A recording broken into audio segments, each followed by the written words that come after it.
Hey folks, today I'd like to take a look at the horoscope of Chris Christie, who's one of the Republican presidential nominees. Now, it's been a little while since I looked at the polls, but I think among Republican voters, Trump is around 53% favorability, Ron DeSantis 21%, Mike Pence something like 6 or so, and then the other four main contenders, Nikki Haley, Tim Scott, Vivek Ramaswamy, and Chris Christie, are all hovering around the 3% mark.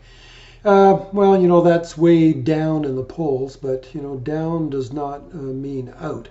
And certainly Christie has been very vocal on whatever platform he can access, particularly on TV, and CNN seems friendly to him these days. He's been very vocal about, Trump's behavior, his character, his personality, and his, very unsuitability for further public office. So in effect, Christie is a voice in the wilderness in some respects, speaking out harsh truths, or well, they're his opinions, of course, but he's speaking his mind in a way that no other presidential nominee seems prepared to do, perhaps for fear of alienating, the Republican base.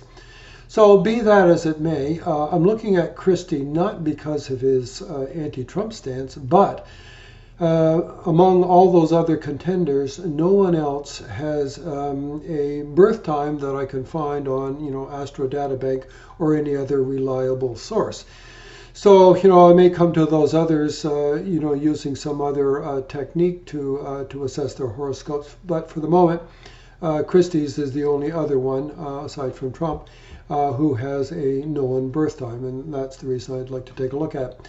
As for polls, things change a lot in the matter of 6 months or so. If you look back at the 2008 election cycle, I think when Hillary Clinton was, polling at something like 30%, 33% of Democrat, electorate. They and at the time, Barack Obama, and John Edwards were polling around 13% or something like that. So Clinton was regarded as a shoo-in in the day. But then John Edwards got implicated in some kind of marital scandal, forced to drop out. Much of his support seemed to have gone to Obama, who then came out of the backfield like a racehorse and eclipsed Hillary Clinton and won the Democratic presidential nomination. So, we're a long ways out. I'm very much looking forward to the, Republican presidential debates next month, especially looking forward to Christie head-to-head against Donald Trump. Recently, in an interview, Chris Christie said to Piers Morgan that he'd gladly take on Donald Trump, not only in the presidential nomination race, but in a real physical, UFC-style fight. And he said, literally, I'd kick his ass. Well, that may be bravado, but we'll see what happens on the debate stage and there on in. Anyway, enough of a preamble. Let's get to the horoscope. Okay, so here is the horoscope of Chris Christie. He was born September 6th, 1962, 12:23 p.m. That means shortly after lunch in Newark, New Jersey. Does this look right? Well, there's the sun high in the sky. That could very well be a noontime chart, roughly noon during daylight saving time. Alrighty. So what do we see? Well, when I scan this chart, looking at the Kendras first and foremost, the first thing I see, Venus Swarashi in its own sign in Libra in the ascendant. Okay, bingo, that is one of the Pancha Mahapurush yogs formed by one of the 5 true planets, Mars, Mercury, Jupiter, Venus, or Saturn in its own or exalted sign in a Kendra. So this is a wonderful yoga. A great person, sign of a king, a great being, etc., as the classics say. Furthermore, continue on and we see Saturn in its own sign Capricorn in a Kendra. So boom, we have another Panchamahapurush Yoga. This one's called Sasha Yoga. And again, a mark of a great being. Venus in the first house can give a person, great, charisma, personal style, a great conciliator, negotiator, all the things associated with the fine qualities of Venus. Saturn in the fourth house, we might very well think of someone with a stable domestic life, a good education, moral sensibility, all good qualities for a leader. So, between the two of these, this is, quite powerful. Malavya yoga in the first and Sasha yoga in the fourth. This Saturn is especially strong. Not only is Saturn in its own sign, it's also retrograde, therefore brighter than normal in its cycle. And of course, it's amplified to some degree by lying on the Rahu-Ketu axis. So, in addition to that, what other yogas does Christie have? Well, we see the Moon and Jupiter are in mutual kendras, not literal kendras, but kendras compared to each other, a count of 4 or 10, depending on which one you go from one to the other. Moderate strength, Moon is debilitated. But Jupiter is bright, retrograde also. So forming in the second and the fifth house, this can make somebody who's quite a good schmoozer, excellent for a politician, a person with vocal skills, public speaking and orator, somebody who can really do the meet and greet, cold call, all the stuff that, political individuals need to be good at, and something of a pundit as well, too, when you've got powers of speech and, seemingly, some intelligence to go along with it. Speaking of which, there is a, I'd say a spirit of the yoga as opposed to the strict definition of a Saraswati yoga. So just to recap, Saraswati yoga is formed when you've got Jupiter, Venus, and Mercury all in dignity, Swarashi or exalted, in kendras, trikonas, or the second house. Now, we see most of that in place here. Certainly Venus, Swarashi in the first is perfectly satisfying. Jupiter, retrograde, therefore bright and strong in the fifth. That's pretty good as well. Mercury exalted in its own sign. However, it is in the 12th house. But in many a case, Saraswati yoga can be carried by Jupiter alone or Venus alone, provided the other two are strong in some regard and are not miserable in any way. And so I'd say this pretty much qualifies. So we'd call it not a fully formed, not a perfect Saraswati yoga, but functional.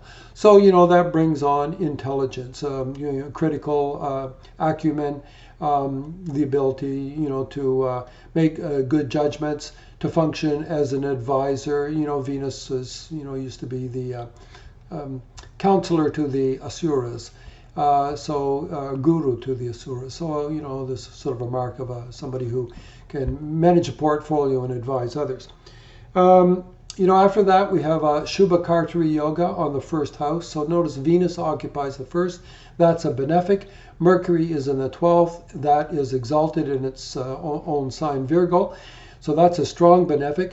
Moon is a benefic as well. It's not a strong benefic because it is debilitated, but it is a benefic nonetheless. So you've got this, chain, a mala of 3 benefics surrounding the ascendant. So Shubakartari yoga, can provide some sort of, protective influence, a positive aura around the individual. Okay, so leave that as it stands. Last but not least, Christie also has what we call Suparijata yoga, which is one of the 12 bhava yogas. And this is formed by the sun, strong in its own sign in the 11th house, fortified or stabilized stabilized by a benefic, that is the mutual aspect from this strong Jupiter, and under no affliction from any malefic. So this perfectly fits the definition of Suparijata, which then gives strength to the 11th house. Well, what's the 11th house? Friends, social connections, the political world, certainly, but also income, and also, potentially the realization of, one's social or career aspirations. Okay, so, all this is pretty good. But let's circle back to the moon for a second. Now, so the moon is debilitated. Now, is this going to be a problem? We can assess it for whether it realizes Neechabhanga status, which does not mean cancellation of debilitation, but, a resolution of, or amelioration or modification of debilitation, such that it might not be as bad as we might have thought. So the key players in this, will be Mars, the dispositor of the moon, Venus, the lord of the sign in which the moon would have been exalted. And basically Venus carries the day here because it is strong, because it is in a Kendra. And so I'm not going through the detailed pro forma for this, but basically the moon does achieve a Neechabhanga status. Now, that's just for the moon alone.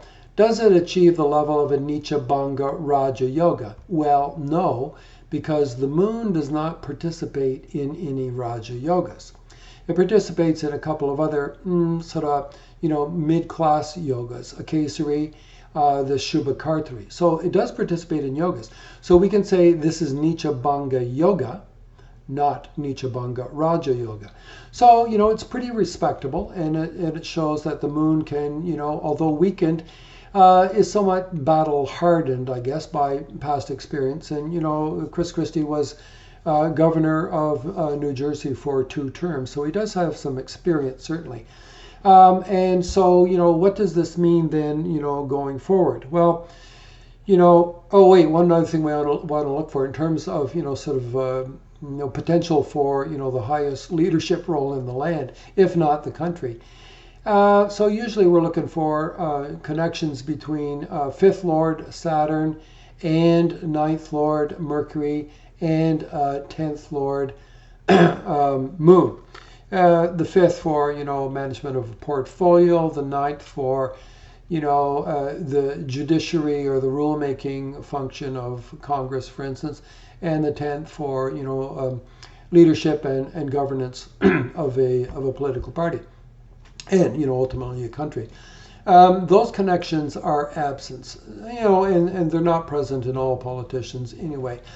So we don't find that. So basically, in terms of leadership potential, we're falling back upon, these strengths of Venus and Saturn as Pancha Mahapurush yogs. Now, what's going on these days?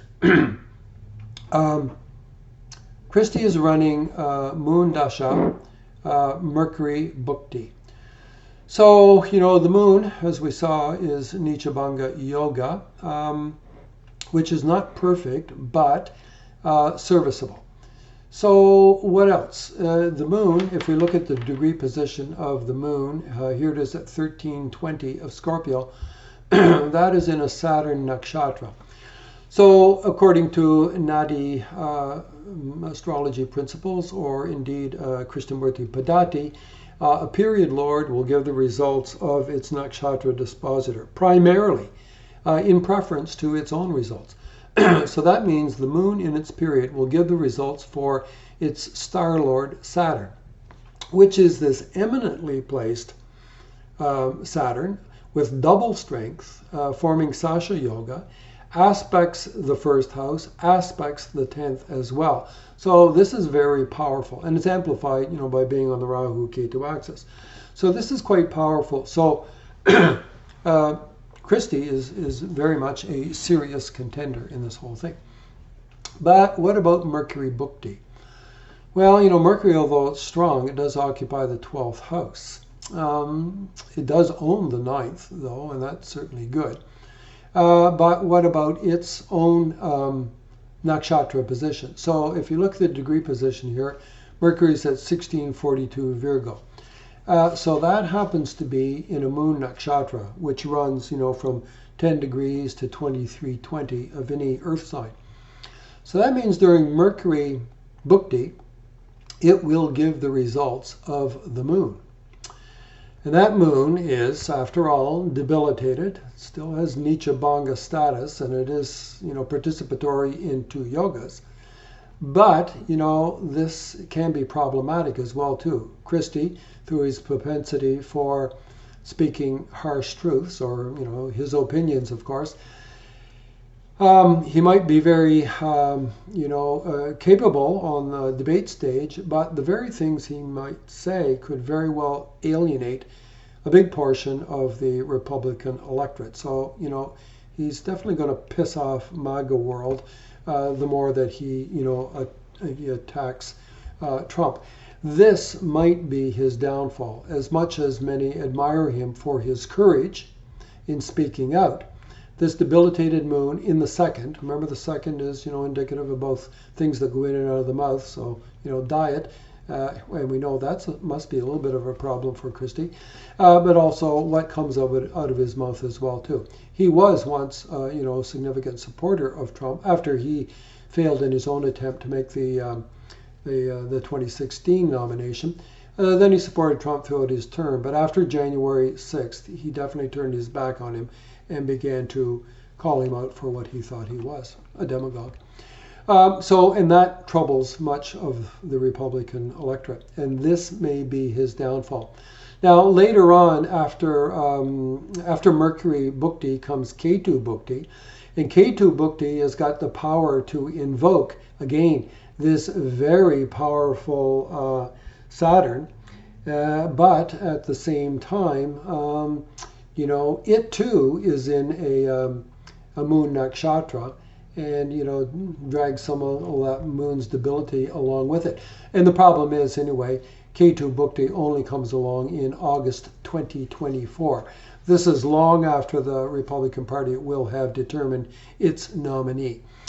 Anyway, up until then, we expect Chris Christie to, carry a certain standard of moral conduct and holding his position, speaking up for what he believes in are his truths vis-a-vis Donald Trump's suitability for the presidency, and counter, Chris Christie's eligibility for the presidency as well, too. So this might be a very hard-fought battle.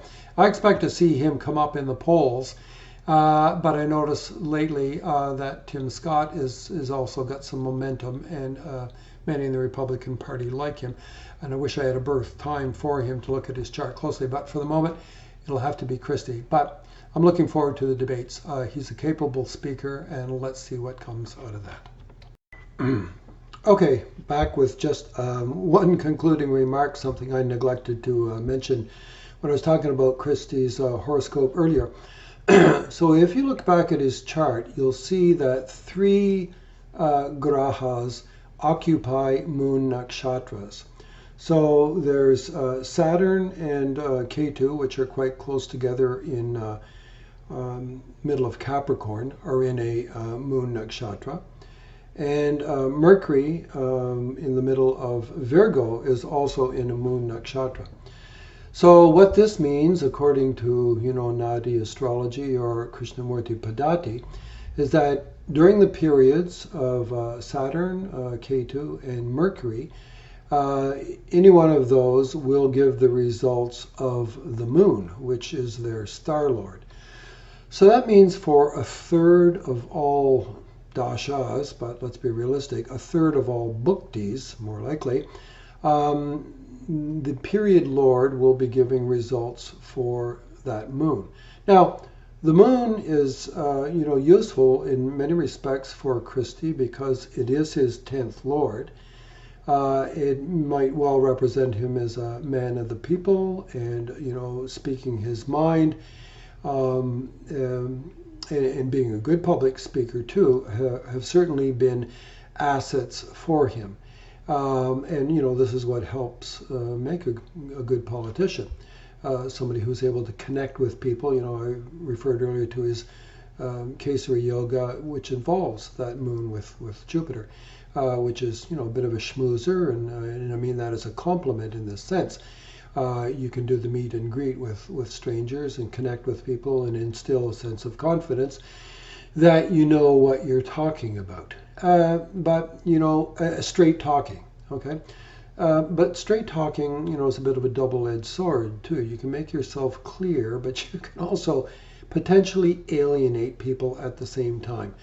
And, I think that may be one of the pitfalls for Christie's, battle plan for this election cycle. Really, I think in a way he's looking to be a Trump spoiler more than anything, rather than considering his own capacity to make it all the way to the Oval Office. Be that as it may, he's going to trouble a lot of all of MAGA world and perhaps many other Republican supporters along the way. We'll see how this goes, but it's an interesting phenomenon that his debilitated moon speaks its truth and yet may pay the consequences at the same time. Okay, enough for Christie for today, and I hope to tackle some of these other GOP nominees if I come up with a way to discuss their charts in the absence of birth time. Okay, that's another day. Bye for now.